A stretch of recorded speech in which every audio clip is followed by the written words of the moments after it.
today we're going to be talking about what I said last week is probably my favourite piece of equipment I've got so far, and that is a bench block. So you've probably seen boards before. They used to be really popular in equip lifting if you're into that. When equip lifting were popular, they're saying that deforestation was caused by powerlifters in the 90s wanting all that wood for the boards.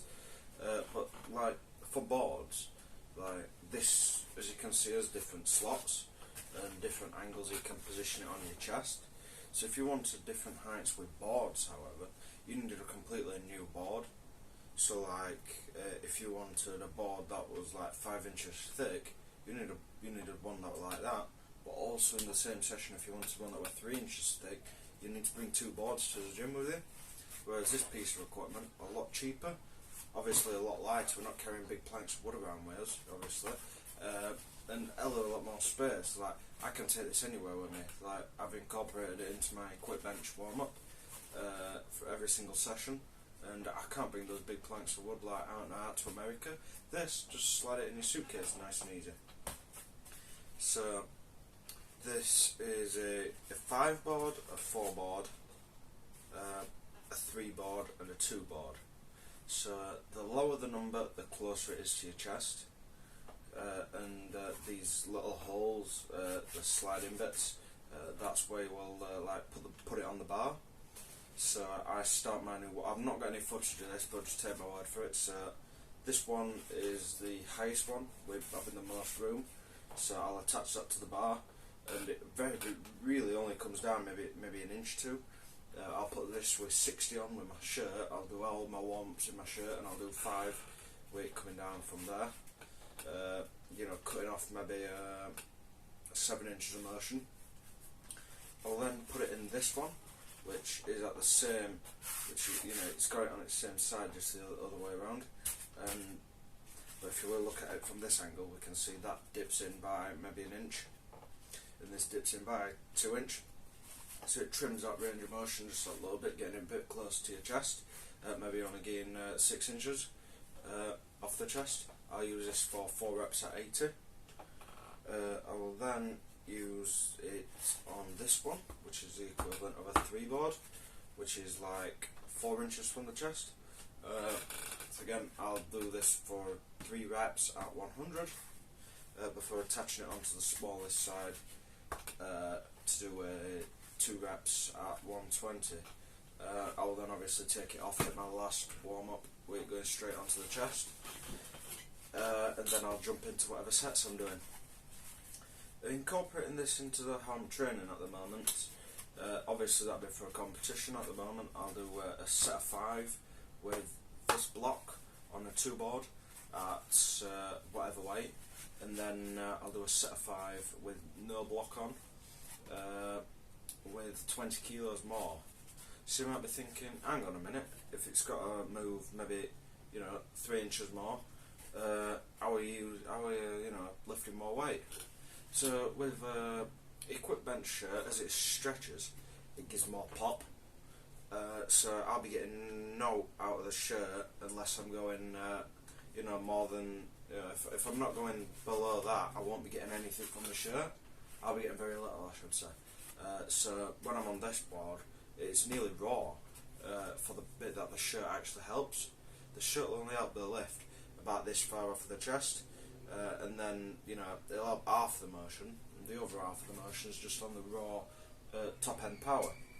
So why is this board good?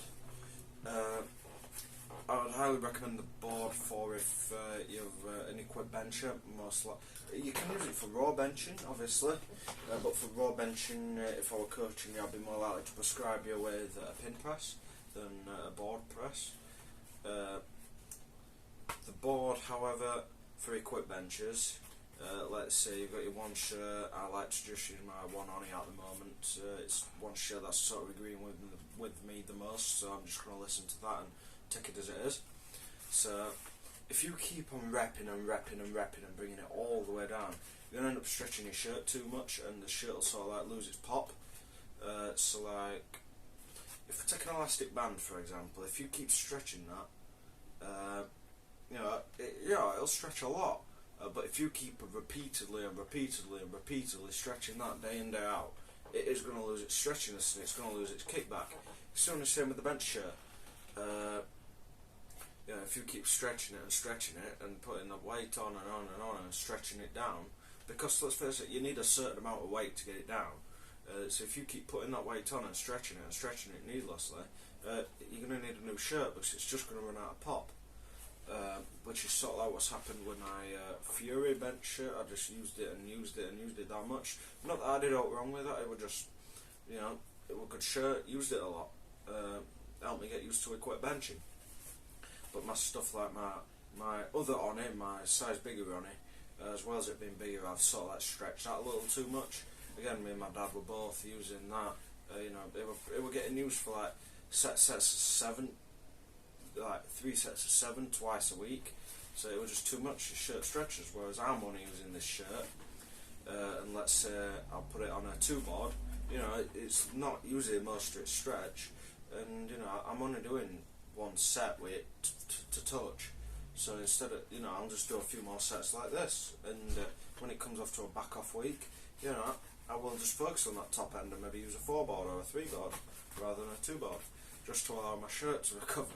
It sounds daft, but the shirt needs to recover as well as the body, just so you're not mutilating the shirt. You want your shirt to work with you, not abuse the shirt.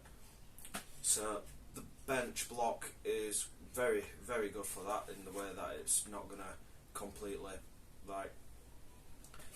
ruin your bench shirt.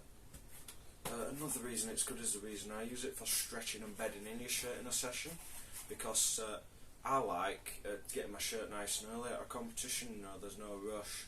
I always struggle getting my first few warm-ups down in a bench shirt. I'll do normally, let's say I were to open at 140, I'd hit my 60s, 1800s without my shirt. I'd then put a shirt on for a 120 and a 130. Whereas that 120, I'd need to retake it 2 or 3 times just to make sure it goes down, because the first time I'm doing it, I'll bring it down, and it'll be about this far off at chest, and it'll just get dumped onto the stomach. Then I'll be having to propel it back, and it just wasted so much energy and so much time, because in those quick turnaround IPF flights, you've not got long at all. So you need the most efficient way of warming up, and at a full power on the bench is sort of like the rest. But this is allowing me to add so many more kilos onto it in the way that I'm not wasting all my energy in the warm-up room, that the bench isn't becoming a rest anymore. It's making me a more well-rounded lifter, especially in the equip division, that is. So for raw lifters, would I recommend it? No, it's cheap. I'm going to pay £20 for this, but I'd rather you're better off putting that money towards something else. Equip lifters, if there's any equip lifters watching this, you've certainly already got one of these, but if for some reason you haven't got one of these, it's probably the most recommended piece of kit above my specific bench belt. I'd much rather take this over that. Is there anything else I need to mention about this? No, I don't think there is. I think I've sort of covered everything about this. I do genuinely believe that this is going to help me add so many kilos onto my bench, equipped. So we'll take for example my PB at the end of May on equipped bench was 140. It's now gone up to 155.5 without this, but it was only a few days ago, the same session I was talking about in the last week's video, and I've already showed you, that 140 that I did for a set of 5 was when I'd warmed up with this block, and it was a hell of a lot easier getting it down. I was training equip bench today. I didn't do the F8 today, otherwise I'd have some big numbers to brag about. But I put 2.5 kilos more on, and I was using this block, and it was just so smooth. It goes down nice and beautiful, just for you to extend at the bottom and get that super nice pop, driving it all the way up. But like I said, I don't have any footage. I'm pretty sure you get how one of these work. But like I say, you really do it is as simple as you slide the bar in. I would be careful not to get the cheapest one on the market, like the 10 quidders. if you don't read the reviews, most of them say they either just slide out of the bar, you know, they're not tight enough, or they're too tight and you can't actually get them on the bar. This is Hikeen, Hikeen. So if you're wanting to get one, that's Hikeen. It was but it's still the main one on Amazon. That's where I got this from. So yeah, I couldn't find any powerlifting specific retailers selling one. So yeah, just look at the basic places. But other than that, yeah, that's about it. That's enough about this block. So like the video, make sure you like it. Make sure you subscribe. We're getting a lot of subscribers recently. Make sure you're watching those lift of the weeks. But until next week, keep lifting big weight.